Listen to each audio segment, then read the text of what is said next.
Tujuan holwat apa? Apakah Bapak tujuan holwat itu untuk mendapatkan nur cahaya, yang dengan nur ataupun cahaya itu Bapak akan mengetahui berbagai nasib-nasib orang?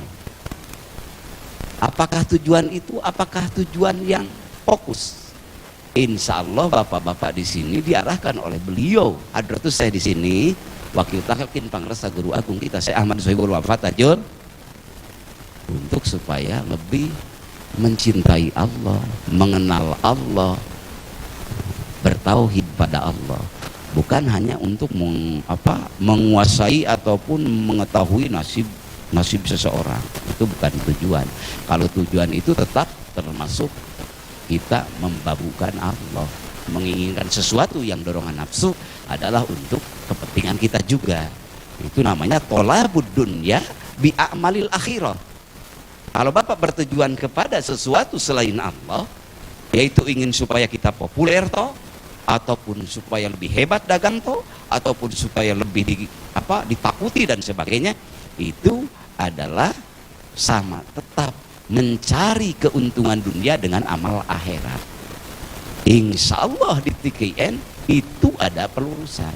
Bukan itu yang dituju, adalah membuktikan amal soleh melalui perintah Allah dan Rasulnya yang dibimbing melalui syekh mursidnya. Mudah-mudahan kita mendapatkannya. Amin. Sebagaimana firman Allah dalam Al-Quran, a'udzubillahi minasyaitonirrajim, faman kana yarju liqa'a rabbih falyamal amalan sholihan wa la yusrik bi ibadati rabbih ahada. Al-Kahfi 111 ataupun 110. Lihat aja ya. Nah, itulah maksud kholwat. Barang siapa mengharap perjumpaan dengan Tuhannya, maka hendaklah ia mengerjakan amal soleh dan janganlah mempersekutukan seorang pun dalam beribadah kepada Tuhannya. Ya, itulah kita menuju hadirat Allah melalui proses riyadhah. Karena nafsu dalam diri manusia itu terjadi dari beberapa tabiat nafsu. Ada tabiat bahimia, hewan ternak, ada tabiat nafsu sabuiyah, hewan buas, ada syaitonia, ada iblisia. Itu di manusia itu komplit. Kalau hanya mengandalkan biasa-biasa saja, lenggang kangkung, dimanja dengan kehebatan alam, termanja terus, asik kita lelap terbuai dengan pemanjaan semua fasilitas yang Allah berikan pada kita, maka kita akan tenggelam dalam kehidupan yang malas, kehidupan yang lengah, yang akhirnya melelapkan, lupa Allah, yang akhirnya kita di tengah-tengah kehidupan yang Allah manjakan melalui alam, kita akan sering berlaku maksiat, bahkan sering mendatangi Allah dengan maksiat. Oleh karena itu, mudah-mudahan Allah memberikan kekuatan, amin, dengan kholwat yang 4 hari, 10 hari, 20 hari, 30 hari, ataupun 40 hari. Ini 40 hari ya Pak Andika. Mana dasarnya? Ajengan yang 40 hari. Boleh kita mencari dasar dari Al-Quran, yaitu surah Al-A'raf ayat ke-42 ya.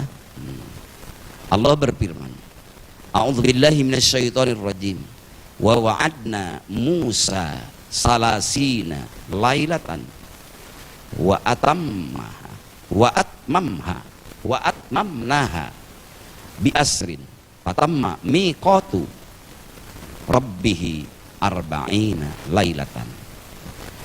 Dan telah kami janjikan kepada Musa memberikan Taurat sesudah berlaku waktu berholwat 30 malam, dan kami sempurnakan jumlah malam itu dengan 10 malam lagi, maka sempurnalah waktu yang telah ditentukan Tuhannya. Nah, itulah 40 hari. Itu dikiaskan oleh ulama tasawuf bahwa itu tetap masih muhkamah, masih berlaku hukumnya, dan boleh umat Rasulullah Muhammad SAW mengamalkan yang 30 hari, yang 20 hari, yang 40 hari. Itu dalam istilah akidah sunnah wal jamaah, lebih-lebih mengamal toriko, wabil khusus toriko Qadiriyah wa Naksaban dia pondok pesantren mangga, tidak apa-apa mengamalkan itu, dasarnya itu. Karena Nabi Musa pun sesudah ditenggelamkan Allah Fir'aun dan pengikutnya, maka Nabi Musa dijangkikan oleh Allah akan dikasih kitab Taurat. Tapi Nabi Musa harus holwat dulu, suluk dulu 30 malam. Setelah sampai 30 malam, lalu Allah menambahkan lagi kepada Nabi Musa harus 10 malam lagi, jadi jumlah 40 malam. Jadi insya Allah apa yang diamalkan di sini insya Allah cocok dengan ayat ini. Mudah-mudahan penuh berkah Allah, amin. Nah, Nabi Musa apa? Nah, tatkala Nabi Musa, inna Musa piturisina, tatkala Nabi Musa mendapatkan Taurat di Turisina, gunung Turisina, maka Nabi Musa yarkusu, apa, joget, itu Nabi Musa tatkala jadbah, tarikan ruhani, sampai tarikan ruhani ilahiyah mendapatkan dari Allah, lalu Allah menyempurnakan Nabi Musa, dan Nabi Musa bisa dibuka oleh Allah sehingga bisa bercakap-cakap bersama Allah. Wa kallamallahu Musa taklima, dan berbicaralah Allah bersama Musa. Berbicara mana? Yang mana? Itu dimensi muntahi seorang murid menghadap Allah. Bukan bicara seperti kita ini, tapi bicara yang wala sauti wal harfi, yang bukan dengan aksara, bukan dengan suara, tapi insya Allah dengan dimensi thariqah akan paham. Maka untuk mencapai pemahaman itu perlu juga riyadhah. Jadi menyerahkan diri pada Allah total, insya Allah Allah yang akan menutup kekurangan kita, amin. Allah yang akan menutup kelemahan kita. Hanya kita berbuat sesuatu, antusias kita, rasa ingin bertemu dengan Allahnya, rasa ingin mencapai ridho Allahnya, maka kita berbuat sesuatu. Berbuat sesuatu sekecil apapun dengan niat yang baik, insya Allah termasuk kategori amal soleh, amin. Nah, termasuk karena menginginkan kita perjumpaan bersama Rabbnya, bukan hanya nanti di akhirat ingin berjumpa di sana, sekarang juga kita ingin selalu berjumpa bersamanya, amin. Berjumpa dalam arti kolbun, berjumpa dalam arti ruh, berjumpa dalam arti sir, yang akhirnya diangkat Allah ruh kita, kolbun kita menjadi ruhul kudusi, amin. La ilaha, itu dasar yang dasar secara Quran, dasar secara Qurannya yang dikiaskan oleh para ulama-ulama thariqah ataupun tasawuf, dipakai suluk 30 hari, suluk 40 hari, dan suluk 4 hari termasuk yang ringannya. Nah, bagaimana baginda Rasulullah Shallallahu Alaihi Wasallam? Apakah berbuat seperti itu? Rasulullah Shallallahu Alaihi Wasallam bersabda, dan salah satu hadis Rasulullah Shallallahu Alaihi Wasallam yang diriwayatkan oleh Bukhari, hubbiba alaihil khala'u wa kana yakhlu bi ghari hira'in fayatahannasu wa huwa at-ta'abudu al-layali dawatil adadi. Artinya Nabi Muhammad SAW diberi kesenangan menjalankan kholwat di Gua Hira dengan tujuan beribadat kepada Allah pada beberapa malam yang tidak sebentar. Hadis riwayat Bukhari. Satu hal yang perlu diketahui, bahwa di antara latar belakang Nabi mengerjakan kholwat sebagaimana keterangan di muka adalah didorong oleh suatu kepentingan. Sesungguhnya orang yang berkholwat itu menurut pendapat Nabi jelas termasuk salah satu di antara orang yang akan mendapat naungan Allah, mudah-mudahan yang akan mendapatkan naungan Allah kelak di hari kiamat, sebagaimana diterangkan di dalam suatu hadis.